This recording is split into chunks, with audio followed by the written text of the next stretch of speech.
Hey guys, this is Alden from themossandcrate.com. I've got a Swiss M05 in front of you here. This one was made in 1909 and refurbished in 91. You see the date up there on top of the frame. It's got a really low registration tag on it. Now these are pretty heavy bikes. They're fixed gear. They're about 52 pounds. The later ones after 1946 were 48 pounds, so they managed to shave some of it off. But being a fixed gear, it's going to be really hard to pump the pedals up the hill. So I imagine back then Swiss bicycle troops had extremely powerful legs. This one, I've done some things cosmetically to it. I've added the reproduction blanket there and the frame bag, which is a Swiss Army messenger bag. Well, this is a military road use tag, so it has both the registration tag and the military road use tag, which you don't see too often anymore. It also has the saddlebag, the leather saddlebag, which is an original, and you've got your pump there. I've added the helmet, and then it has a dynamo, which is a self-generated light. So that this little dial here rests against the tire, and the ridges on the tire spin it and cause the light to turn on.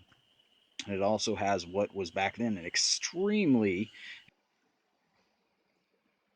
high-tech piece of technology. It had a brake that fell down onto the, and I'm at a loss of words here, pushed down onto the top of the front tire and would slow the bike down. Now you use that with the right brake, which I don't suggest using. It's more of a danger than it is a help. Your left brake, you have a rear drum brake in the back, and that's what your left brake's for, and that's what you mostly want to use.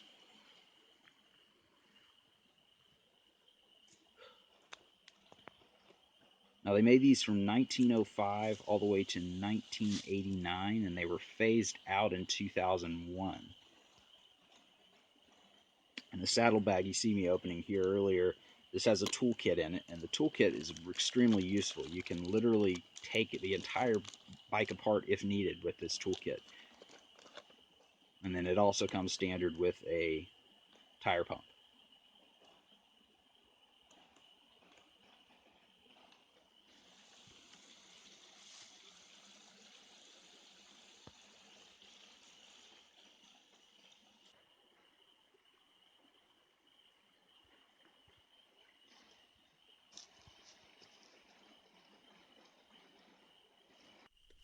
I'm just always amazed that they were using these things all the way up into the early 2000s, just because they're so obsolete by bicycle terms. The handlebars on them are a style that you just don't see anymore. And I think they realized this because when the Model 93 came out, it went to more of a mountain bike style handlebars.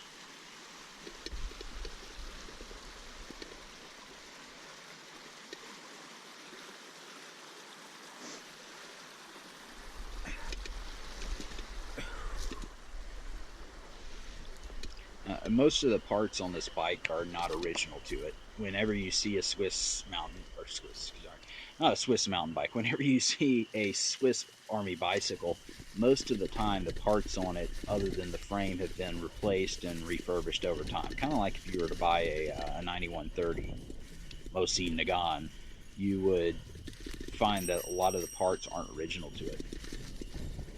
So with this one, I think the saddle was 1989 dated, the saddlebag was 1990 dated, the brakes were 73 dated, and so on.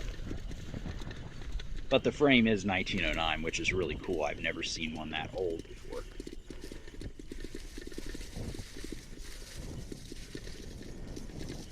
Errol Flynn was born in 1909, and I mean, the Titanic happened just a few years later. I mean, it's amazing that you could be on something like this that has survived this long.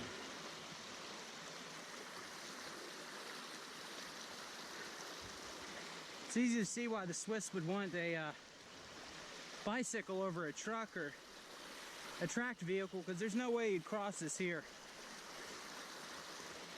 Maybe a motorcycle with a sidecar, but these rocks, and the creek here just make it too hard to cross. Now this is something I'm going to touch on a little bit later on the efficiencies of bicycle infantry over, say, mechanized infantry or vehicles of some sort. There are extreme advantages too, and those are geese going over. I don't know if you guys can hear that or not, but there are extreme advantages to having bicycle troops, and I'll have an actual chart at the end that I found online that is pretty illuminating on the subject.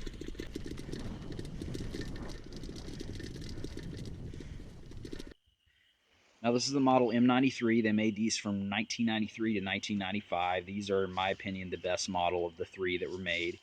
This one was made in the last year of 95. These are a bit heavier somehow. I guess due to the racks and all the extra. I mean, it looks like a military vehicle or a military bicycle. This one's made by Condor. They weigh right in at about 55 pounds without the packs full or anything like that. Still has that same leather saddle. Does have a really cool derailleur guard on it, which is nice. They still stuck with Shimano parts for these, I guess.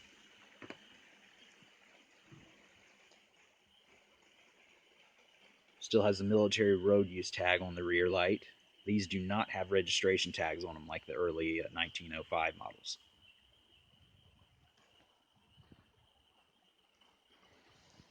And they do have hydraulic rim brakes, which is kind of cool because when you hear about hydraulic brakes on a bicycle these days, you just assume it's going to be disc brakes, but I don't believe they had disc brakes for bicycles at that point in time. These are made by Magura, which is an extremely good brand. They're very expensive, and they work extremely well. Now, it has a Shimano Dior 7-speed on it, which by today's standards is absolute crap, but I'm sure back then that was probably top of the line. And it also does have a dynamo front light on it as well. Comes standard with the saddle box. I don't want to call it a bag. It has a toolkit in it along with a tire pump. And then it has this center frame bag here with Velcro on it, which is very useful. You can hold all sorts of stuff in there. The slingshot came with the bike. Don't know why it was in there, but I'm going to leave it in there with it. As you can see, there's the dynamo there. And what I'm about to be pointing at is actually the little lever you push down that rests against the spokes, and when the wheel turns, it produces energy, which turns the front light on.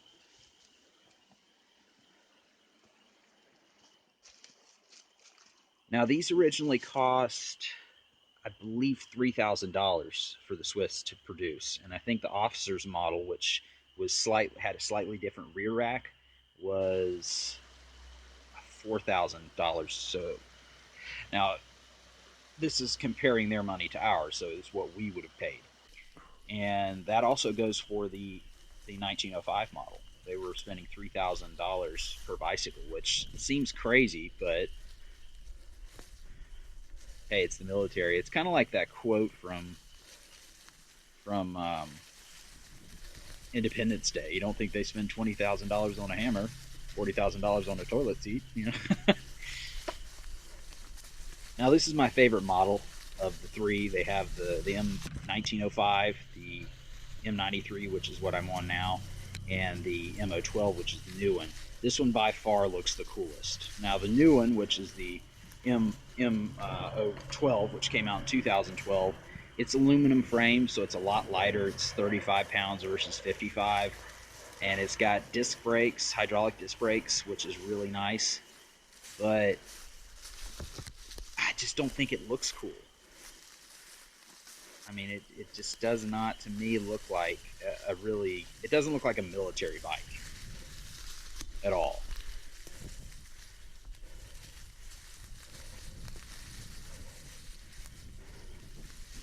And they're still spending, I believe, $3,000 for these bicycles, which seems insane to me because you can get an extremely good quality mountain bike for under $3,000. So I'm hoping they're getting their money's worth with those. I've been out of biking for a while, but I certainly enjoy doing this today. I'm going to try to get back into cycling, I think. It's kind of got me inspired to get back into it.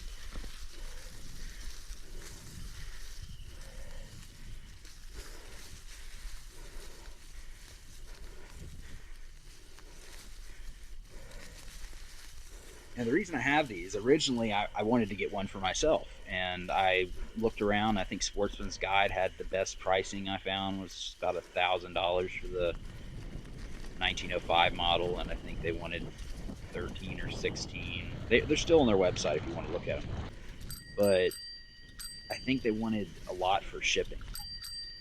Something tells me it was like $300. It's been a while.